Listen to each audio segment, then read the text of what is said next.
Before the Inca rose to power at the end of the 15th century, various indigenous tribes dotted the landscape of this equatorial region. The Valdivia culture is the earliest known culture with archaeological artifacts dating back to at least 3500 BC. This coastal culture was based in the current province of Santa Elena. However, many researchers believe that the country's human history could go back as far as 10,000 BC, in the vast expanses of the unexplored Amazon. As the various tribes spread across the area, the societies became more stratified, and trade began to develop.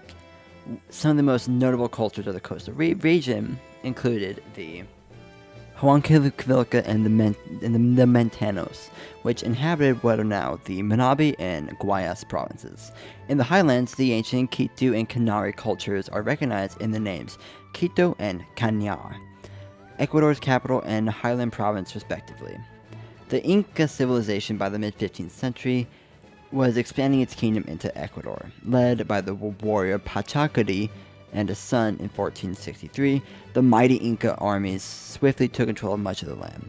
Although many existing tribes spilled precious blood, resisting the advance of the imperial Inca.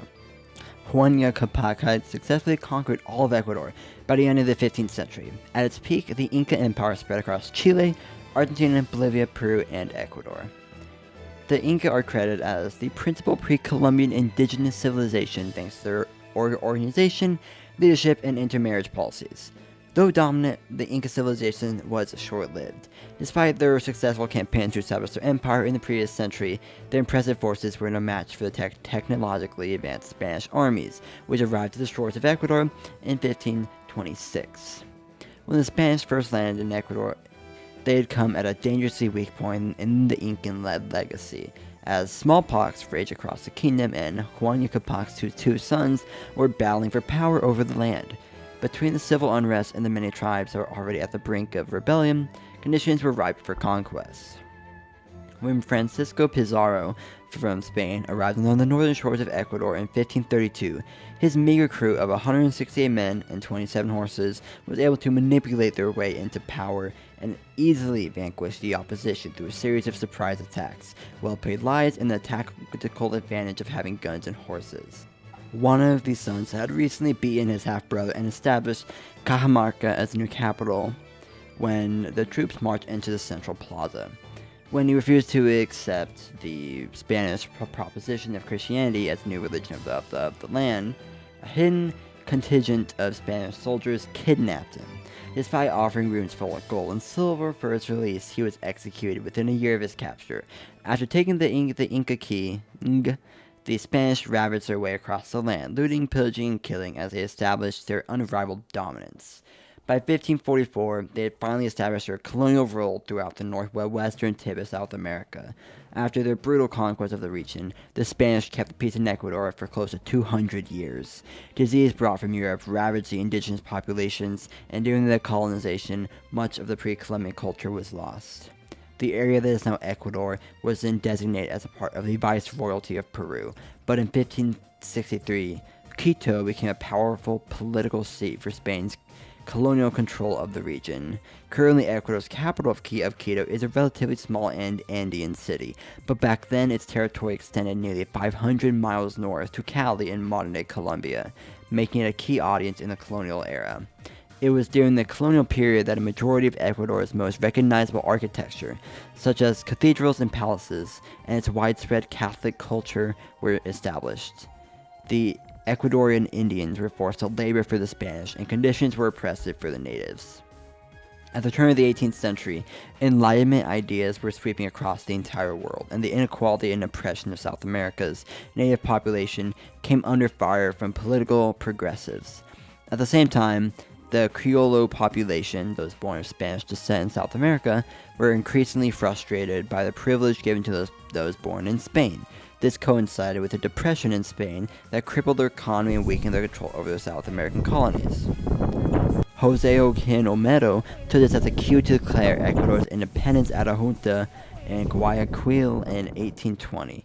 While earlier attempts to unshackle their colonial bonds had failed, Olmedo strategically appealed to Simón Bolívar and San Martín, who had already involved in the liberation of other South American nations. Thanks to their help and the cunning military brilliance of the young General Jose Antonio de Sucre, Ecuador was finally able to win its independence at the victorious Battle of Pichincha in the early Ecuadorian Andes on May 24th of 1822. In the past 200 years, Ecuador has had a dynamic history, marred by corrupt leaders and political unrest, but overall a generally peaceful nation. In the 8 years immediately succeeding its liberation from Spain, Ecuador formed a part of Simón Bolívar's Grand Colombia, which included Venezuela and Colombia as well. However, when Venezuela seceded, Ecuador did shortly thereafter. Ecuador's first president was the ruthless Juan José Flores, who ruled for 15 years between 1830 and 1845 before being ousted and exiled by the opposition. After another 15 years of political turmoil, Gabriel Garcia Moreno took control in 1860, although many believe that it was his firm and strict leadership based on the Catholic Church that held Ecuador together. Opponents had demonized his presidency as a tyranny, and he was brutally murdered outside the presidential palace shortly after his third term began. When Garcia Moreno was assassinated, his successor was opposition leader Eloy Alfaro from the Radical Liberal Party. Alfaro competed for control of Ecuador with General Leonidas Plaza Gutierrez of the same party, who ultimately incited a mob that killed Alfaro. Despite leadership differences within the party, the RLP did successfully end Catholicism as a state-mandated religion and helped establish the country's economy and infrastructure.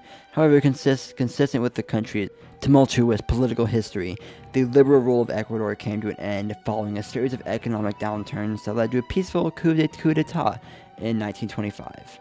One of the most significant conflicts in Ecuador's modern history was its brief border dispute with Peru in 1941, in which the overwhelming Peruvian forces, numbering some 13,000, invaded the southern and eastern borders of Ecuador, outmatched by nearly 11,000 troops. These skirmishes lasted for only about 3 weeks and cost Ecuador around 500 lives, and a significant portion of its southern Amazonian provinces. An armistice was then signed, and the Rio de Janeiro Protocol of 1942 yielded approximately 205 square kilometers of Ecuador's rainforest to Peru. Since then, there have been multiple border disputes that have sometimes been violent during the 1960s, and most recently in January and February of 1995. The conflict was settled once and for all with the peace treaty of 1998, which definitively ended this conflict. And that is approximately it for the history of Ecuador. Though, I have 5 fun facts, so let's go over them.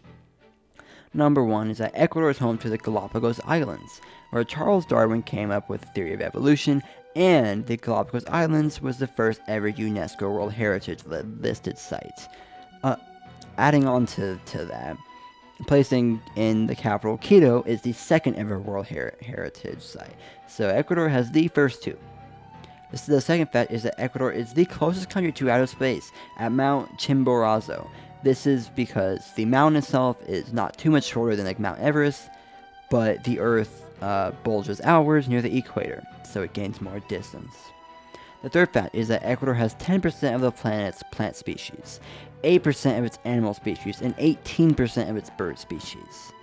Fact number 4 is that Ecuador, as a lot of people know, is named after the equator, which coincidentally goes right through Ecuador in Spanish.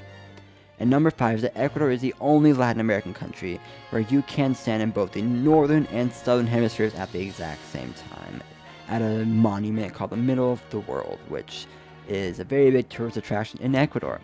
And neither Colombia, Peru, or Brazil have something like this.